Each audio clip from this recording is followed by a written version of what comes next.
जेॾीमहिल करबला जे शहीदनि जा सर दमश्क विया त दमश्क में सर मुबारक यज़ीद वटि महफ़ूज़ आहे, लेकिन इमाम हुसैन अलैहिस्सलाम जे सर मुबारक जे लाइ 7 रवायतूं आहिनि।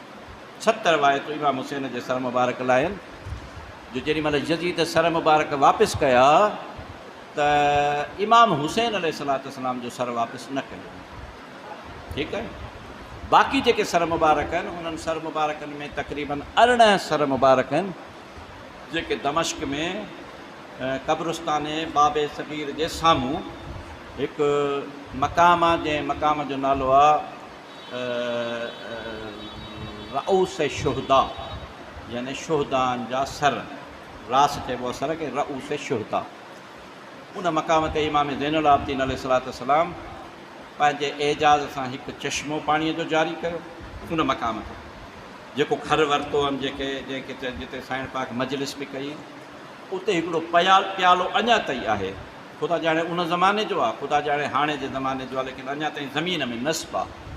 उन प्याले वॾो प्यालो आहे, हेतिरो मुंहिंजे हथनि खां बि वॾो प्यालो आहे। जेके ज़ियारत करे आया आहिनि, जेके कंदा इंशाअल्लाह ज़ियारत उन्हनि खे नसीब थींदी, उन में सर मुबारक उन चश्मे जे पाणी सां धोई 18 सर मुबारक हिकिड़े ई जॻह ते दफ़न कया आहिनि, जिन जा उते नाला बि लिखियल आहिनि, हज़रत अब्बास जो, हज़रत हबीब जो, हज़रत क़ासिम जो, हज़रत अली अकबर जो, कुल 18 सर मुबारक उन जॻह ते, हज़रत होरे इब्न यज़ीद रिहाई जो उते सर मुबारक जमा आहिनि। मूं वटि फ़ोटो बि आहे उनजो, ऐं लभी वियो त तव्हांखे चवंदो त व्हाट्सएप कंदुसि साईं वारनि खे, साईं एजाज़ खे या साईं ॿिए खे, तव्हां ॾिसी सघो था। उते नाला बि लिखियल आहिनि, उते ज़ियारत आहे।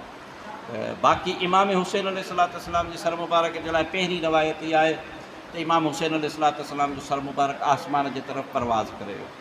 ॿी रवायत इहा आहे त इमाम हुसैन अलैहिस्सलाम जो सर मुबारक इमाम ज़ैनुल आबिदीन खे वापसि मिलियो, जेको पाण करबला खणी विया इमाम हुसैन अलैहिस्सलाम जे जिस्म मुबारक सां दफ़न कयनि। टी रवायत इहा आहे त इमाम हुसैन अलैहिस्सलाम जो सर मुबारक मौला अमीरुल मोमिनीन जे ज़रिए मुक़द्दस में दफ़न आहे। चौथी रवायत इहा आहे त मिस्र में हिकिड़ी जॻह आहे, उहा जॻह हींअर बि वॾे में वॾी ज़ियारत आहे, रासुल हुसैन जे नाले सां।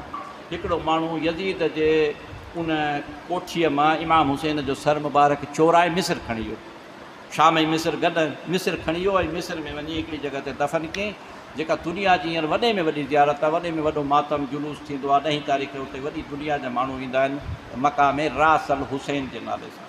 अहिड़े नमूने हिकिड़ी रवायत आहे त न इमाम हुसैन अलैहिस्सलाम जे सर मुबारक खे फलाणो माण्हू खणी फलाणे जॻह ते दफ़न कयो, मुख़्तलिफ़ जॻह ते इमाम हुसैन अलैहिस्सलाम जा सर मुबारक दफ़न। कुल 7 मक़ाम आहिनि जिन मक़ामात लाइ चयो थो वञे त इमाम हुसैन अलैहिस्सलाम जो सर मुबारक उते आहे।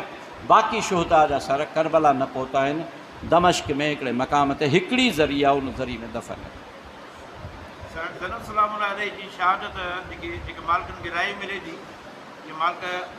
करबला वञनि था, करबला खां मदीने जा वरी पोइ पाक से जा शाम तरफ़ हली वञे, इन में बि काफ़ी रवायतूं आहिनि। असल में जेका मुस्तनद रवायत आहे उहा साईं पाक जी मिस्र में आहे। मिस्र में जेको साईं पाक जो हरम पाक आहे ज़ैनबी आहे, त साईं पाक जी वफ़ात मिस्र में थी, मुस्तनद उहा आहे। हिन मक़ाम ते या त रहियूं आहिनि या वफ़ात पाती अथनि, काई तस्दीक न आहे, तंहिंजे करे ॿिन्ही मक़ामात ते ज़ियारत आहे। यानी ॿई ॻाल्हियूं आहिनि, या साईं पाक उते तदफ़ीन आहे साईं पाक जी हिकु ॻाल्हि, या साईं पाक जी तदफ़ीन न आहे, लेकिन इहो मक़ाम आहे साईं पाक जे मौजूदगीअ जो, त हिते अची कुझु अरसो रहियूं आहिनि। जो हज़रत अब्दुल्लाह इब्न जाफ़र तैयार जी बि तुरबत शाम में आहे, जंद संदन शोहर जी, ऐं इन ई मक़ाम ते हज़रत अब्दुल्लाह इब्न जाफ़र तैयार जूं ज़मीनूं बि हुयूं। अहिड़े तरीक़े सां मिस्र में बि साईं जूं ज़मीनूं हुयूं, तंहिंजे करे मिस्र हलिया विया ऐं उते बीबी पाक ऐं उन्हनि जी शहादत जे मुताबिक़ सही रवायात बि अञा ताईं उलमा जे दरमियान मुतफ़िक़ न आहिनि।